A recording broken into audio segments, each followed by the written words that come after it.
I had very lofty ambitions. I was going to prove that Jesus is the Son of God without a doubt. And I'm not a lawyer. I knew I couldn't do it. I have a far lower kind of goal for us, and that is, and this is a deeply personal thing for each and every one of us, is this encountering Jesus as Lord. That requires faith. One of the photos that it didn't include was doing the Spanish steps. So later in the evening, we walked down and we looked at these Spanish steps. There's 136 of them, roughly, going up to another massive basilica. And Martin Luther King says, faith is taking that first step on the staircase when you can't see the rest of it. Taking that first step. And if anybody were to do that today, I would be like, whoa, wow. But I wonder how many of us took that first step and then we're continuing to climb and we're resting. We're resting and looking around and just seeing the glory of Jesus and what that means, and just taking that in and seeing he has so much more for us ahead. And something I realized is in preparing this is that I spent 50 years thinking that I was following Jesus.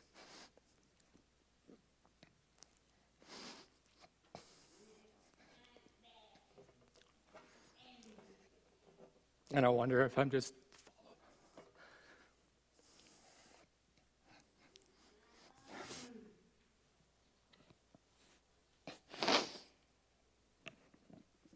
following thoughts of him,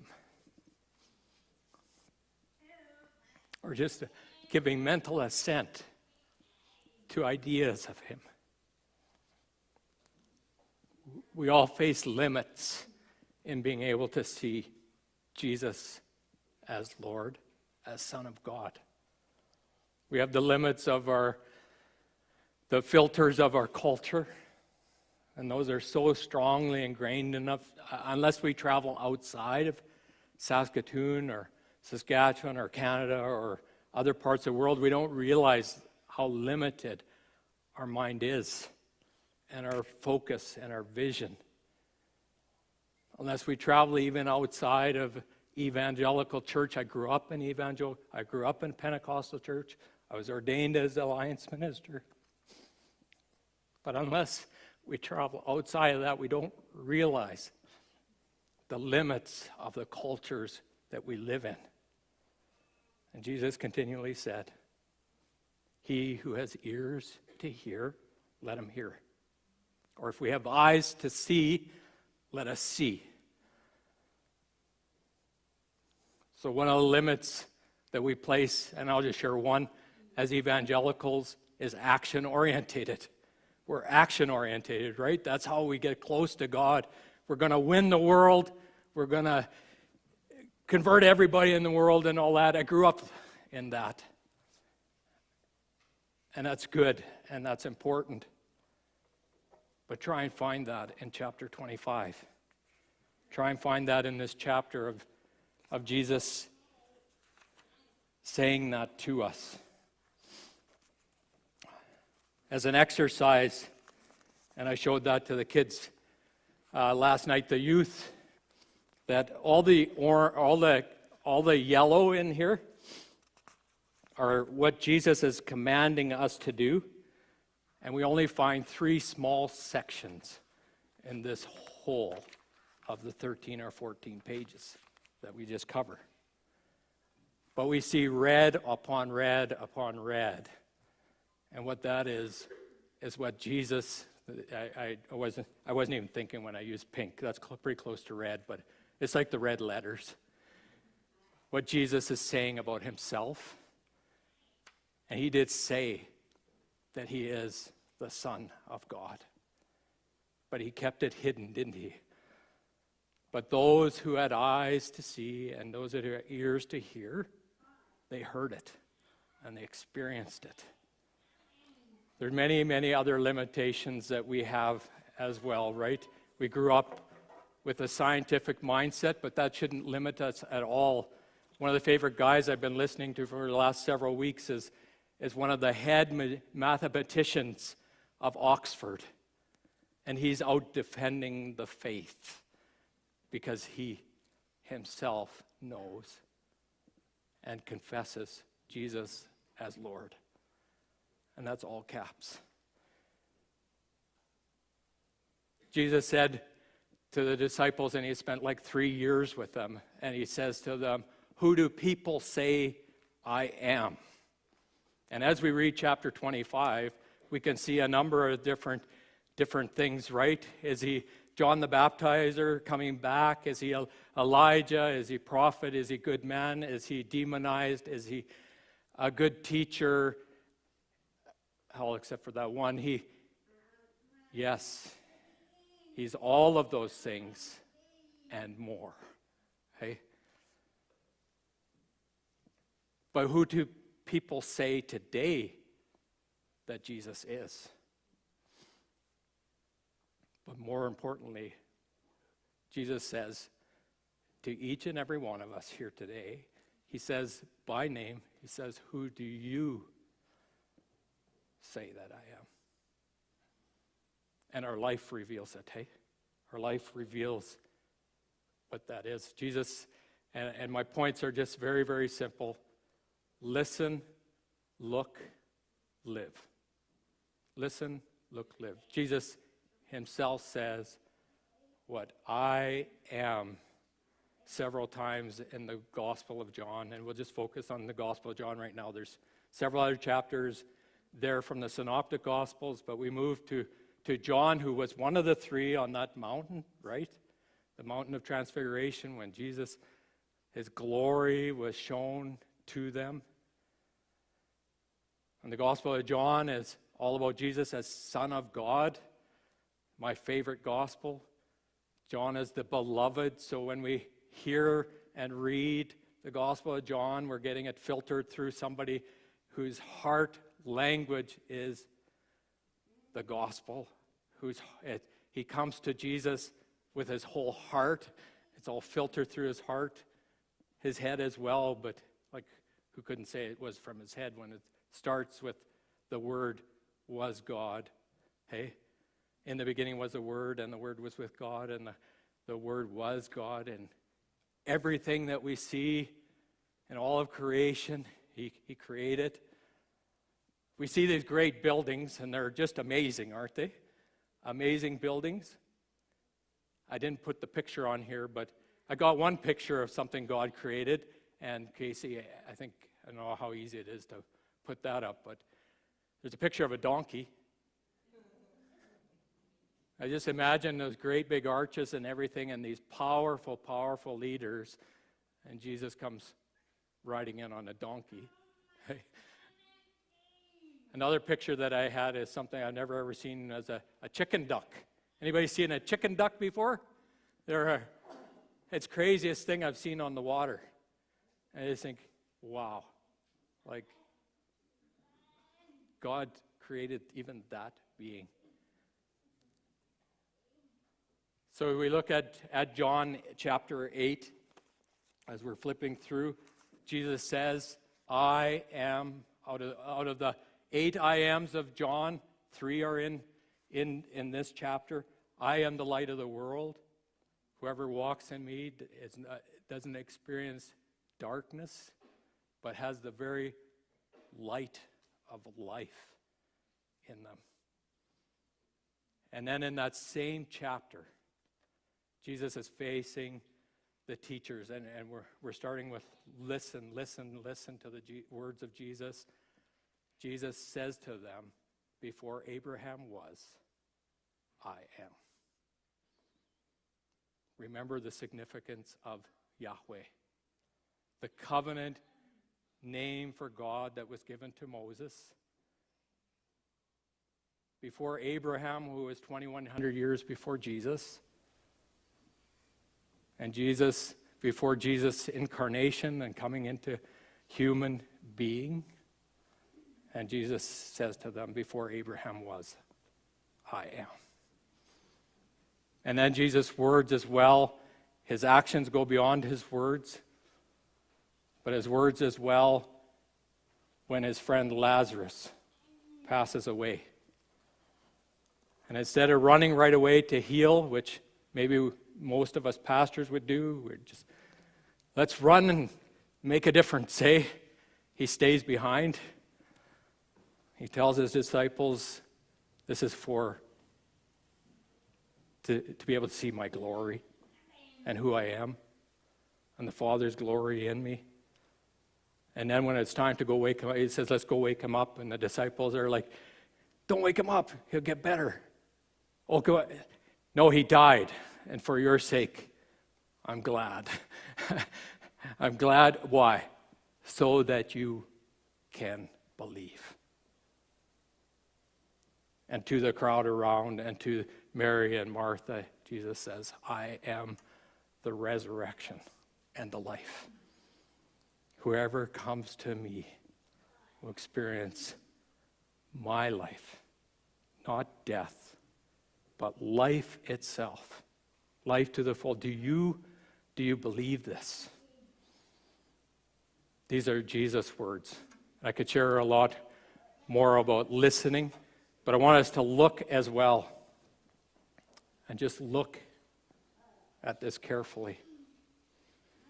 All these signs that Jesus did through the Gospels. And John points out 7 of them. And then at the end of the chapter, he says, at the end of chapter 20, he says, these things are written. These signs are written that you might believe that Jesus is the Son of God, and that by believing in him, you might have life in him.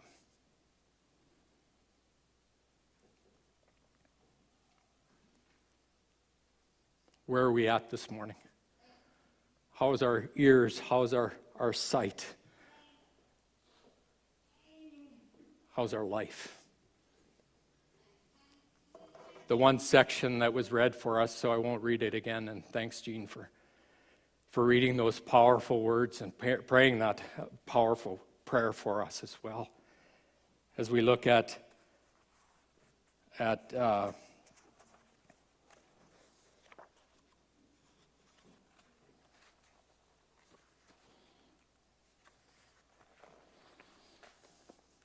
only instructions that I see in this, but you can correct me if I'm wrong, apart from don't get in the way of the children that are tour guides. They're the ones that understand and accept these things even beyond ourselves. Whoever wants to be my disciple must deny themselves, take up their cross, and follow me. If we want to experience Jesus as the Christ, the Messiah, the living God, Lord, Jesus shows us what to do. Immediately after Peter made that confession through the revelation of God on him, what does Jesus say?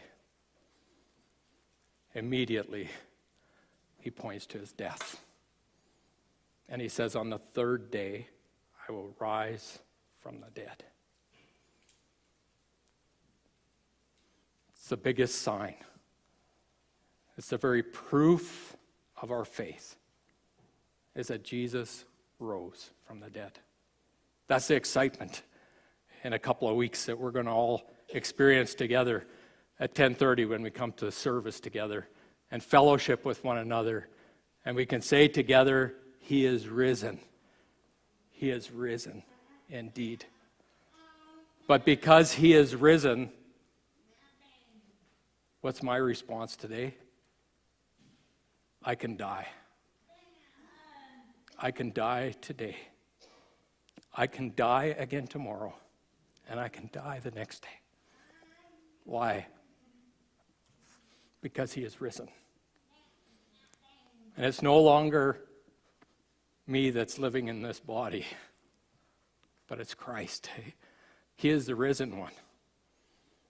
That's the one, that's what it means for us to experience Jesus as Lord, to encounter him.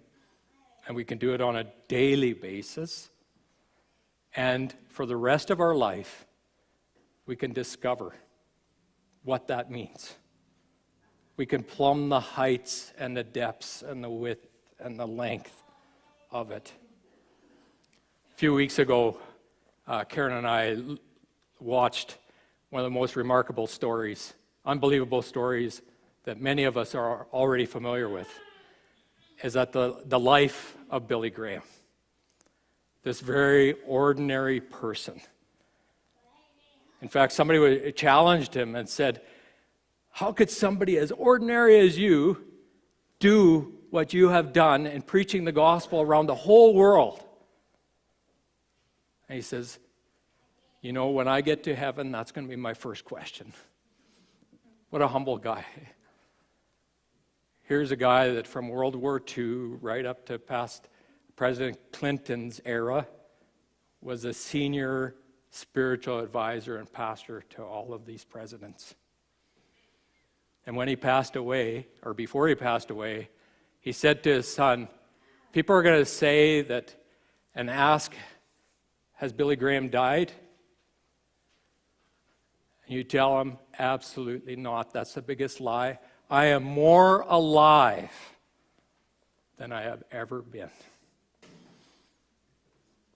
For us, we don't need to fear death. We don't need to fear tomorrow. We don't need to fear our anxieties and all of those other things because he is alive. Christ is alive. And if we just accept his words, look at his actions, raising somebody from the dead, not just once, twice, 3 times, but himself rising from the grave.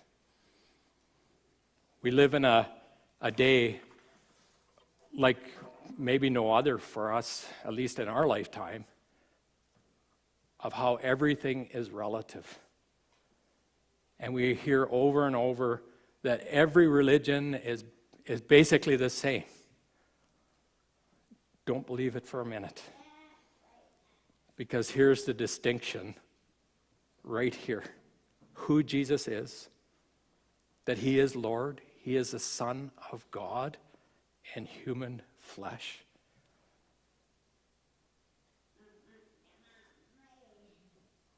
My Muslim friends used to come and we would talk about the Bible maybe more than I have since I became a pastor here. Even more than that. Talk every day in the markets. People are open to hearing. And this isn't a Muslim country.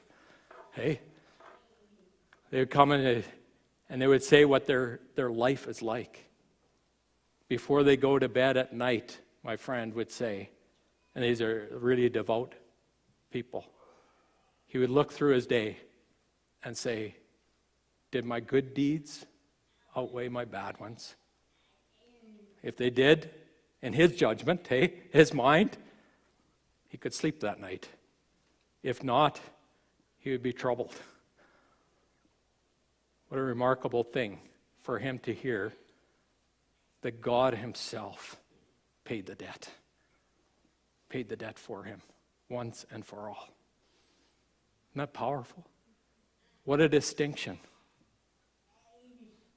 What a distinction for all of us. What courage we can have that we go out and share a faith that is Jesus-based, focuses on him and not our performance, thankfully, not on the performance of our church, the Rock Church, not on anything like that, but on Jesus, who he is, who he was, and what we're going to discover him to be, the eternal God.